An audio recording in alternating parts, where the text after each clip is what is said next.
छात्राओं, आज हम कक्षा 10वीं के सामाजिक विज्ञान विषय में भारत के स्वतंत्रता आंदोलन और उससे संबंधित घटनाएं अध्याय 9 के बारे में आपको जानकारी देने वाले हैं।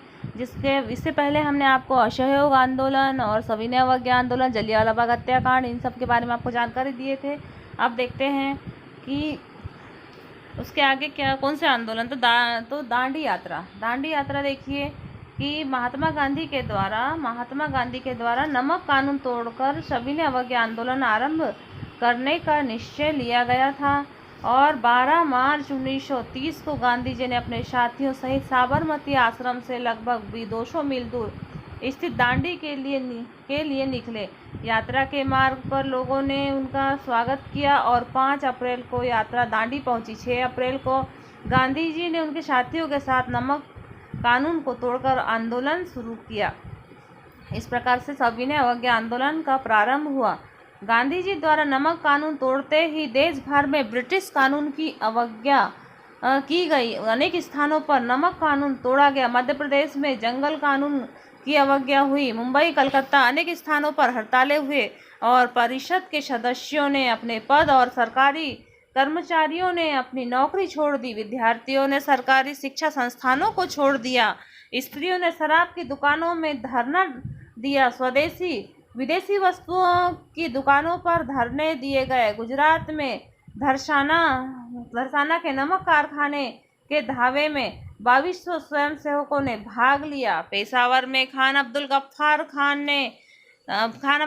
खान के नेतृत्व में लाल कुर्ती के नाम से प्रसिद्ध स्वयंसेवक ने आंदोलन में सक्रिय भूमिका निभाई। मई 1930 को सरकार ने गांधी जी को बंदी बना करके यवर्दा जेल में भेज दिया। इसकी प्रतिक्रिया स्वरूप दिल्ली, कलकत्ता, मुंबई, सोलापुर आदि स्थानों पर उग्र प्रदर्शन हुए। गांधी जी की गिरफ्तारी के बाद तैयब और उनके बंदी बनाए जाने के बाद सरोजिनी नायडू ने नेतृत्व संभाला। जून 1930 तक आंदोलन पूरे जोर पर पहुंच गया। जुर्माना, लाठी प्रहार और जेल जाना आम बात हो गई। खच्चर पहनना, गांधी टोपी लगाना अपराध हो गया। सरकार ने कांग्रेस को गैर कानूनी संस्थान घोषित किया। इस बीच लंदन में 1930 में एक गोलमेज सम्मेलन हुआ। सम्मेलन में यह है जिन परिस्थितियों में सरकार ने गांधी जी को 26 जनवरी 1931 को बिना शर्त रिहा कर दिया था। जेल से रिहा होने के बाद गांधी जी की वायसराय लॉर्ड इरविन से बातचीत हुई। 5 मार्च 1931 को गांधी इरविन समझौता अस्तित्व में आया। इस समझौते के अंतर्गत सरकार ने ऐसे कैदियों को रिहा करने का वादा किया जिनके विरुद्ध हिंसा का आरोप नहीं है। व्यक्तिगत उपयोग के लिए नमक बनाने और शांतिपूर्ण तरीके से शराब की दुकानों के बाहर धरना देने की अनुमति दी गई। गांधी जी का आमरण अनशन और समझौता।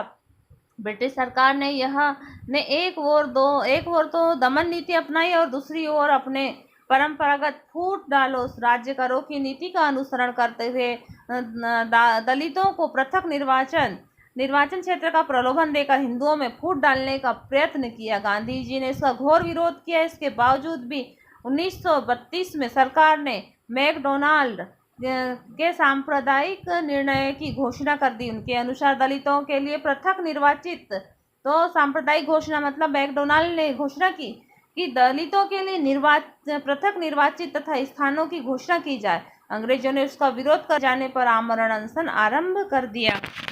गांधी जी के आमरण अनशन से पूरा देश चिंता में डूब गया। ऐसे नाजुक मौके पर स्वर्ण तथा दलित हिंदुओं ने सर्वसम्मत हल निकालने के लिए पूना में एक समझौता किया। यह समझौता गांधी जी और डॉक्टर भीमराव अंबेडकर के बीच हुआ। सरकार ने यह समझौता को स्वीकार कर लिया। अतः गांधी जी ने आमरण अनशन समाप्त किया और 2 मई 1933 को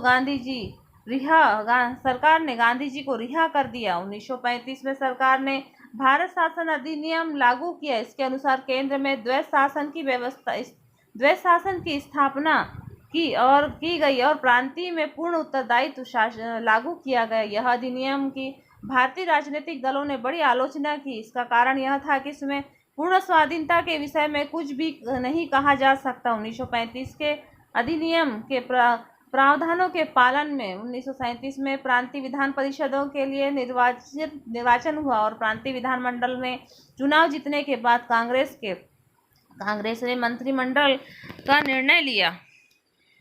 फिर उसके बाद में भारत छोड़ो आंदोलन प्रारंभ हुआ। भारत छोड़ो आंदोलन 1942 के वर्ष में देश के राजनीतिक मंच पर एक ऐतिहासिक आंदोलन आरंभ हुआ जिसे भारत छोड़ो आंदोलन के नाम से जाना जाता है और यह यथार्थ जन आंदोलन था। यह एक अंतः प्रेरणा और स्वेच्छा मूलक सामूहिक आंदोलन था जिसका जन्म राष्ट्र की स्वाधीनता के लिए स्वप्रेरणा के उद्देश्य से हुआ था। यह भारत छोड़ो आंदोलन के बारे में जो प्रश्न है उसका ये उत्तर भी है।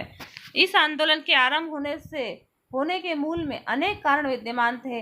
भारत द्वितीय विश्व युद्ध में भागीदार बनने का इच्छुक नहीं था, परंतु उसे जबरदस्ती उसकी सहमति के बिना उसे युद्ध के साये में पड़ना पड़ा, क्योंकि भारत की उस समय आर्थिक स्थिति शोचनीय थी। खाद्य स्थिति क्रमशः बिगड़ी हुई थी और निर्वाह व्यय 3 गुना बढ़ा हुआ था। मुनाफाखोरी और शोषण अनवर जारी था। इस परिस्थिति में कांग्रेस ने यह असहयोगात्मक आंदोलन पुनः प्रारंभ करने का निश्चय लिया और 8 अगस्त की रात्रि को भारत छोड़ो आंदोलन प्रस्ताव मुंबई में बहुमत के साथ पारित हुआ। गांधी जी ने इस अवसर पर कहा, प्रत्येक भारतवासी को चाहिए कि वह अपने आप को स्वाधीन मनुष्य समझे और उसे स्वाधीनता की यथार्थतापूर्ण प्राप्ति अथवा उसके हेतु किए गए प्रयत्न में मर मिटने के लिए तत्पर रहे। इस प्रकार से गांधी जी का वक्तव्य था। अर्थात गांधी जी ने कहा, पूर्ण स्वाधीनता से न्यून किसी भी बात में मैं संतुष्ट नहीं हूँ। हम करेंगे या मरेंगे, तो हम करेंगे या मरेंगे का नारा गांधी जी ने भारत छोड़ो आंदोलन से ही दिया है। इसी प्रकार से गांधी जी के आंदोलन आरंभ करने के पूर्व ही 9 अगस्त की रात्रि को सरकार ने महात्मा गांधी, मौलाना आजाद, सरदार पटेल और जवाहरलाल नेहरू, सरोजिनी नायडू तथा कार्यकारिणी के अन्य सदस्यों को बंदी बना करके पुणे जेल भेज दिया। शासन द्वारा उतावलेपन में ही की गई उत्तेजना कार्रवाई से संघर्ष स्वयं आरंभ हो गई और जन समूह सड़कों पर आ गए। देश भर में हड़ताल, प्रदर्शन और सभाओं का आयोजन हुआ। मुंबई, अहमदाबाद, पूना, दिल्ली, कानपुर, इलाहाबाद, वाराणसी, जबलपुर, पटना, यहाँ तक कि प्रत्येक नगर, तहसील और ग्राम में जनता ने अपने आप को संगठित किया और संघर्ष आरंभ किया। भारत छोड़ो आंदोलन का महत्व यह रहा कि इसमें भारत की स्वतंत्रता को राष्ट्रीय आंदोलन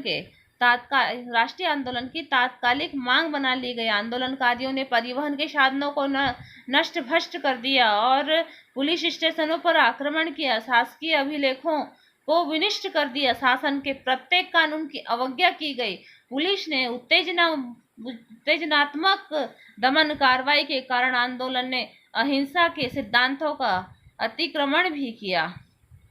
सरकार ने आंदोलन का दमन करने के लिए अंधाधुंध गोलियां बरसाई, लाठीचार्ज किया, हजारों की संख्या में गिरफ्तारी की गई। दमन चक्र जैसे जैसे उपद्रव बढ़ते गए। मध्य प्रदेश के जबलपुर, सागर, मंडला, बैतूल, देसी रियासतों में अनेक स्थानों पर आंदोलन ने उग्र रूप धारण किया। आंदोलनकारियों ने अपना आक्रोश रेलवे स्टेशनों को जलाया, पटरियों को उखाड़ के फेंक दिए, तार के खंभे गिरा दिए गए, सरकारी कार्यालयों को ध्वस्त किया गया।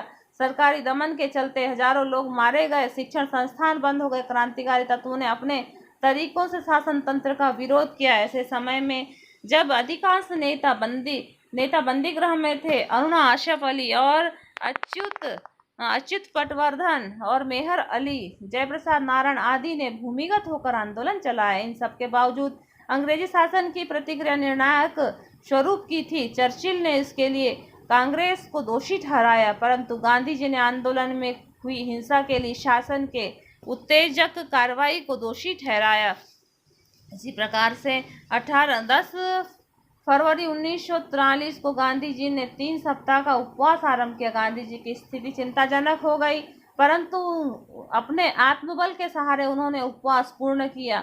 जब वे बंदी गृह में थे, 22 फरवरी 1944 को उनकी पत्नी कस्तूरबा बाई की मृत्यु हो गई। धीरे धीरे आंदोलन शिथिल होने लगा और 6 मई 1944 को सरकार ने बीमारी के आधार पर गांधी जी को रिहा कर दिया। भारत छोड़ो आंदोलन कांग्रेस द्वारा प्रवर्तित आंदोलन था। इस आंदोलन का मुस्लिम लीग, साम्यवादी दल, हिंदू महासभा ने समर्थन नहीं किया। यद्यपि अन्य राजनीतिक दलों ने इसमें भाग नहीं लिया, परंतु व्यक्तिगत स्तर पर अनेक लोगों ने इस आंदोलन में सम्मिलित हुए। 1942 का भारत छोड़ो आंदोलन स्वाधीनता का घोषित लक्ष्य प्राप्त करने में असफल रहा, परंतु इस पुष्टि से सफल रहा कि ब्रिटिश सरकार को यह विश्वास हो गया कि भारत के स्वाधीनता की मांग की लंबे समय तक उपेक्षा नहीं की जा सकती। इस आंदोलन के कारण ही विश्व जनमत इंग्लैंड के विरुद्ध जागृत हुआ और इसी कारण आंदोलन की समाप्ति के पश्चात सत्ता के हस्तांतरण का प्रश्न ही प्रमुख बन गया। इस प्रकार से यह भारत छोड़ो आंदोलन हुआ और दांडी यात्रा हुई और लोगों ने बढ़ चढ़ करके इस आंदोलनों में, स्वाधीनता के आंदोलन में भाग लिया। अब अगले पार्ट में हम क्रांतिकारियों के द्वारा किए गए स्वतंत्रता के लिए जो कार्य किए गए हम उसके बारे में आपको जानकारी देंगे। तो आप इसमें भारत छोड़ो आंदोलन और दांडी यात्रा के बारे में अपने उत्तर पुस्तिका में दोनों प्रश्नों को नोट कर लीजिए और लगातार वीडियो प्राप्त कीजिए और अपने पढ़ाई जारी रखिए। लगातार वीडियो प्राप्त करने के लिए इस चैनल को सब्सक्राइब कीजिए।